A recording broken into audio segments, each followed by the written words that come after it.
Fala galera intensiva, meu nome é Ivens, sejam bem-vindos aí a mais um vídeo.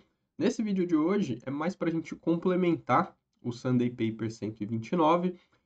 No Sunday Paper 129 eu trouxe aqui o Team Trial, né, publicado semana passada no New England, e aí o paper gerou uma certa polêmica aí, né, com relação à mobilização precoce. Por quê? Bom, vamos dar uma olhada aqui. A polêmica veio por conta dos resultados, né? Então a conclusão foi que o estudo, a mobilização precoce não afetou o número de dias vivo fora do hospital, em comparação ao nível usual de mobilização recebido na UTI, né? Ou seja, o grupo intervenção que fazia essa intervenção de mobilização precoce proposta nesse estudo não foi melhor que o grupo controle, e a intervenção foi associada ao aumento de eventos adversos. Então, assim, não trouxe benefício e ainda aumentou eventos adversos. E aí, o que a gente viu, né, tanto, né, o pessoal mandando mensagens aqui para mim, quanto nas redes sociais, foram frases desse tipo aqui. Então, mobilização não funciona, tanto que foi o título que eu coloquei no vídeo, né, que foi um título mais provocativo, instigador. Então, não adianta mobilizar? Bom, já que não trouxe resultado positivo e tem evento adverso, então não adianta a gente mobilizar. Vamos parar de mobilizar os pacientes porque não é bom e tem evento adverso? Para que mobilizar então se não tem efeitos positivos, né? E aí a gente precisa tomar cuidado, gente, com conclusões que a gente tira de apenas um único estudo, né? Então, assim, não é porque os resultados do Team Trial não foram aqueles que a gente esperava, que a gente gostaria, que a gente precisa partir para o outro lado e, sim, então, a partir de hoje não vamos mais mobilizar, tá? Isso é o resultado de apenas um estudo. Quando a gente pega as revisões sistemáticas, as meta-análises, que são várias, a maioria delas é de resultados positivos, mostrando vários benefícios em mobilizar precocemente os nossos pacientes. Inclusive aqui no canal tem várias. Coloca aí mobilização precoce, revisão sistemática, meta-análise, que você vai ver aí algumas que eu coloquei aí no canal, tá? Então, o que vale para a gente, no fim das contas, ainda é o resultado das revisões sistemáticas e meta-análises, porque é onde a gente junta todo o corpo de evidência para ter uma ideia melhor. Inclusive, os próprios autores aqui do Team Trial já falaram que tem uma revisão sistemática e meta-análise deles que está em processo de publicação. Então, vamos esperar aí para ver o que eles colocaram aí. Provavelmente nessa meta-análise deles já vai entrar os resultados do Team Trial. Então, a gente já vai ter uma ideia como fica aí a literatura já com esses dados do Team Trial, que eu acredito que não deva mudar ainda nada a respeito disso, tá bom? Outra coisa que eu quero mostrar para vocês, a importância da gente fazer grandes estudos randomizados controlados. Eu vou entrar mais para frente ainda falar sobre coisas específicas aqui do Team Trial para a gente discutir, mas antes eu quero mostrar para vocês o estudo piloto que originou o Team Trial, tá? Então, lá em 2016, eles publicaram esse estudo aqui, ó, Binational Multicenter Pilot Feasibility Randomized Controlled Trial. O que era isso? Era um estudo piloto de viabilidade de fazer um estudo randomizado controlado sobre a mobilização precoce. Então, isso aqui foi o estudo piloto do Team Trial, que foi só com UTIs na Austrália e na Nova Zelândia, tá? O que eles viram aqui? Então, primeiro desfecho aqui, o nível de mobilidade que esses pacientes alcançavam. Os pacientes do grupo mobilização precoce alcançavam um nível de mobilidade no IMS, né? Aí na média de 7,5, enquanto o grupo controle alcançava um IMS de 5,6, né? Ou seja, o grupo mobilização precoce estava aqui deambulando, enquanto o grupo controle estava fazendo transferência para a poltrona. Então veja, aqui nesse estudo piloto, teve 25 pacientes em cada grupo, se eu não me engano, né? Enquanto no Team Trial mesmo foram 370 pacientes em cada grupo, então veja a diferença, né, do tamanho do estudo. No estudo piloto, eles conseguiram alcançar uma diferença grande aqui, né, no IMS, 2 pontos de diferença no IMS, então entre o paciente que senta na poltrona e o paciente que anda, é uma diferença enorme, né? A gente vê aqui no gráfico ao longo dos dias, ó, a linha preta é o grupo mobilização precoce, como ele sempre alcança níveis maiores de mobilização que o grupo controle. Então, isso aqui realmente teve diferença entre o nível de mobilização alcançado entre o grupo intervenção e o grupo controle, tá? Isso é importante. Se você está falando de intervenções diferentes, a diferença entre as intervenções tem que ser significativa, tá? Quando a gente olha para o Team Trial, né, para o estudo realmente propriamente dito que foi publicado semana passada, essa diferença não existe, tá? Ao longo dos dias, pacientes do grupo intervenção até atingiram antes os marcos de mobilidade, mas na média eles atingiram o mesmo pico de mobilidade que foi um IMS de 6, né, que é o paciente que faz marcha estacionária. Então, veja que diferente do estudo piloto, onde teve diferença no nível de mobilidade, no Team Trial não teve diferença no nível de mobilidade. Quanto ao tempo de mobilização, aqui o grupo mobilização fez 20 minutos na média por dia, enquanto o grupo controle fez 7 minutos por dia, o que não difere, né, do Team Trial, que ficou em 20 minutos no grupo mobilização e 8 minutos no grupo controle, então a diferença aqui foi maior no grupo mobilização, mas manteve-se a mesma aqui no Team Trial aqui. E semanalmente aqui, ó, o grupo mobilização fazia 146 minutos versus 56 minutos no grupo controle. Então fazia aí quase 3 vezes mais, né? O que parece que no acumulado, né, de uma semana, parece um tempo bem razoável a mais, né? Então é isso, quando você faz uma intervenção de mobilização, você quer que o nível seja maior e que o tempo provavelmente seja maior de mobilização. E aí, o que eles conseguiram de resultado aqui no estudo piloto, né? Então veja aqui, ó. Tempo de ventilação mecânica, a duração da ventilação. No grupo mobilização, 5,4 dias e no grupo controle, 7 dias. Apesar de não ter diferença estatística, 1 dia e meio de ventilação a menos é clinicamente super importante para os pacientes, né? Pacientes estubados até o 5º dia da randomização, 48% no grupo mobilização precoce e 24% no grupo controle. Também não é estatisticamente significante, mas teve o dobro de pacientes já estubados no grupo que foi mobilizado num alto nível por mais tempo. A gente vê aqui, ó, o máximo, né, atingido no IMS, ó, 7,3, 5,8, foi o que eu falei agora há pouco para vocês. Vamos ver aqui outro. Ó, tempo de internação na UTI, 9 dias para o grupo mobilização, 11 dias para o grupo controle. E aí, de novo, não tem diferença estatística, mas 2 dias a menos de internação na UTI é clinicamente bastante significante, né? 2 dias a menos, roda muito mais leito. Ó, o tempo de internação hospitalar, 19 dias versus 29 dias. Tempo total de internação, 20 dias versus 34 dias. Então, a gente vê aí vários desfechos positivos, mesmo sem ter relevância estatística, mas clinicamente desfechos muito interessantes para os nossos pacientes e para a nossa instituição. Então, por que eu coloquei o estudo piloto aqui? Para mostrar que quando a gente faz um estudo piloto, um estudo com menos pacientes, a tendência dos resultados serem mais positivos é maior do que quando a gente faz um estudo grande. Então, quando a gente faz um estudo grande, a gente vai aumentando a relevância estatística, diminuindo os erros estatísticos, e esses efeitos benéficos acabam sumindo, porque eles podem ser só por acaso. E por isso que são importantes estudos grandes, randomizados, controlados, multicêntricos, com avaliador cego, para a gente realmente ter certeza daquilo que a gente está estudando, tá bom? E aí, voltando para uma análise aí mais voltada para o estudo publicado semana passada, a gente precisa entender algumas coisas. Quando a gente fala de estudos de mobilização, a gente pode ter estudos que compararam um grupo que fez mobilização precoce e um grupo que não fez mobilização, que eram os estudos lá no passado, dos primeiros estudos de mobilização, onde o grupo não fazia nenhum tipo de mobilização e o outro grupo fazia mobilização precoce. A gente tem estudos onde se comparam um grupo que faz mobilização precoce com um grupo que faz mobilização após a solicitação médica.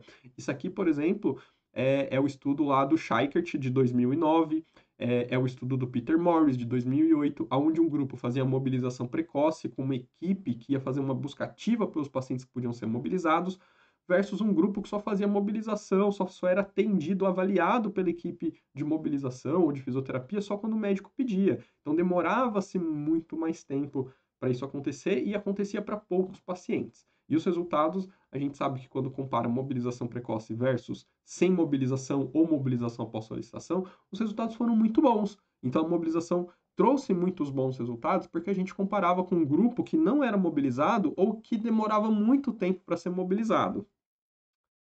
O que a gente vê hoje em dia são estudos desse tipo aqui, ó, mobilização precoce versus mobilização precoce. Então, por exemplo, no Team Trial, o grupo intervenção era um grupo que fazia mobilização precoce guiado pela IMS, pela escala. E o grupo controle era um grupo que também fazia mobilização precoce, só que com outro tipo de prescrição. Quem definia o que ia ser feito era o terapeuta que chegava no leito. E aí, a gente não está falando mais de mobilização precoce versus nada ou versus algum outro tipo de mobilização. A gente está falando de mobilização precoce versus mobilização precoce. Os dois grupos fazem mobilização precoce. Então a gente está falando de um estudo que não está tentando entender se a mobilização precoce é boa. A gente está tentando entender se um outro tipo de prescrição é melhor. Então, assim, é melhor eu prescrever usando a escala IMS ou é melhor eu usar a prescrição feita direto pelo profissional que vai na beira do leito? Entende a diferença? Então, assim, pelo Team Trial não dá para eu falar que mobilização não funciona porque os dois grupos fizeram mobilização e os dois grupos tiveram bons resultados porque os dois tipos de mobilização foram boas, tanto a feita pela IMS quanto a feita pelo profissional que é na beira do leito. Então é isso, a comparação no Team Trial não era mobilização precoce versus nada, era mobilização precoce versus mobilização precoce. O que eu acho que foi uma escolha ruim por parte deles foi escolher o nome do grupo intervenção de grupo mobilização precoce, né? Então, assim, acho que eles tinham que ter deixado mais claro isso para todo mundo entender mais facilmente, que os dois grupos faziam mobilização precoce, só que um eram os cuidados usuais, porque a gente espera que hoje o usual na UTI seja fazer mobilização precoce. Não dá mais para aceitar que numa UTI boa, minimamente decente, não exista mobilização precoce. Então, o grupo controle vai ser mobilização precoce, porque esse já é o usual. Tem que ser o padrão de todo UTI fazer mobilização precoce. Vocês estão entendendo? E o grupo intervenção, eles querem entender assim: bom, já que tem que fazer mobilização, é melhor eu deixar quem vai lá no leito decidir o que vai fazer, ou a gente padroniza por algum tipo de ferramenta essa prescrição? Era essa a pergunta, né, do Team Trial no fundo. Então, né, aquelas frases lá do início, vou deixar de fazer mobilização, não tem porquê, porque os dois grupos faziam mobilização, eram só dois tipos diferentes de prescrição, tá? Quando a gente olha para os resultados, a gente vê que os marcos funcionais, quando a gente olha para o grupo intervenção, que usava a escala MS, eles eram atingidos antes. Então, assim, você usar algum tipo de padronização e não depender de quem vai no leito, faz com que os pacientes atinjam os marcos funcionais antes. Isso é ótimo, né? Porque não depende mais do João ou da Maria. A escala te ajuda a definir o que vai ser feito. E o porquê não teve diferença entre os dois grupos é porque, no final das contas, apesar dos marcos funcionais serem atingidos antes, os dois grupos atingiam o mesmo nível de mobilidade. De novo, o nível máximo atingido, né, na alta da UTI era uma média de um MS6 para os dois grupos. Né? Então, assim, o grupo controle demorava mais para atingir um nível de mobilidade, mas ele atingia. Tá? Então, quando a gente pensa um pouco aí sobre os resultados do estudo, o que que a gente pode pensar? Que mais não é necessariamente melhor. Então, assim, o grupo intervenção fez 12 minutos a mais de mobilidade do que o grupo controle.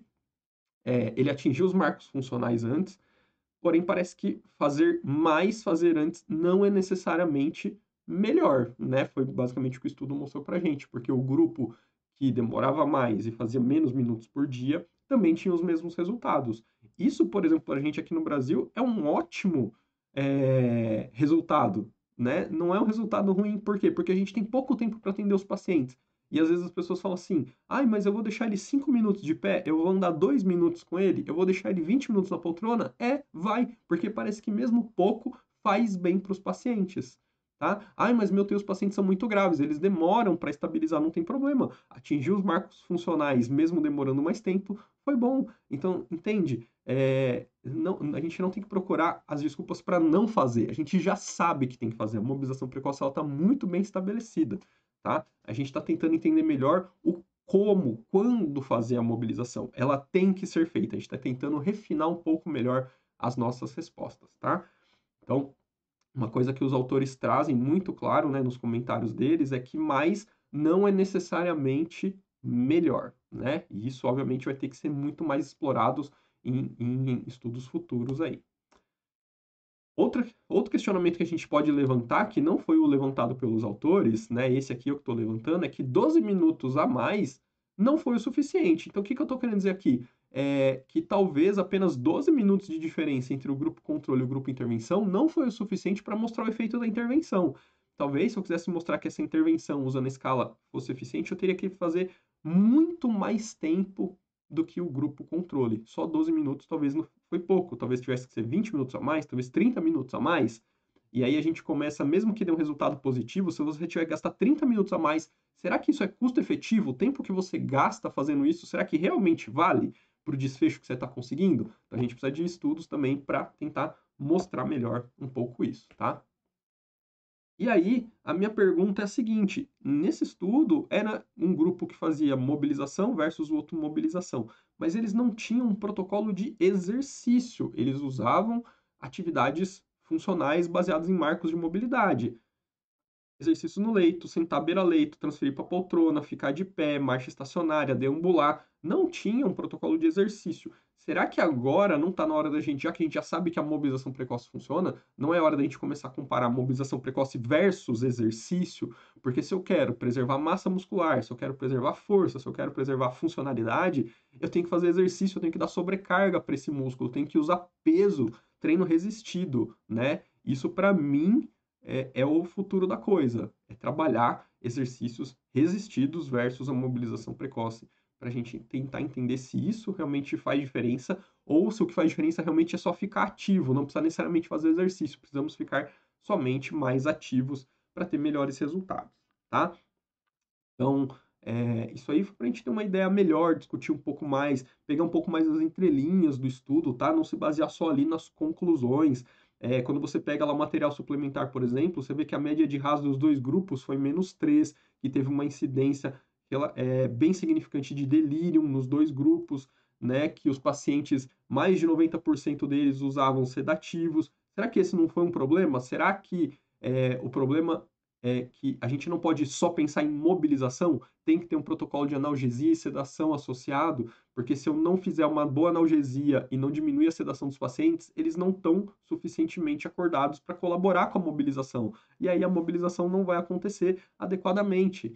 Então, né, a gente tem vários pontos aí para pensar e entender esses resultados. E, de novo, o resultado do estudo não foi ruim. Quem achou que o resultado do estudo foi ruim, ele só não foi o esperado. A gente esperava que o grupo intervenção tivesse um resultado melhor, porque a gente acredita que quando a gente controla a prescrição, os resultados tendem a ser melhores. Mas, aparentemente, se você tiver uma boa equipe prescrevendo adequadamente, é tão bom quanto usar uma escala para te guiar nisso. Beleza? Então deixa aí nos comentários o que você achou do estudo, o que você achou aí dos meus comentários, o que você viu nas redes sociais esses dias, se você ficou com alguma dúvida, não esquece de deixar aquele joinha e eu vejo vocês aí no próximo vídeo. Até lá!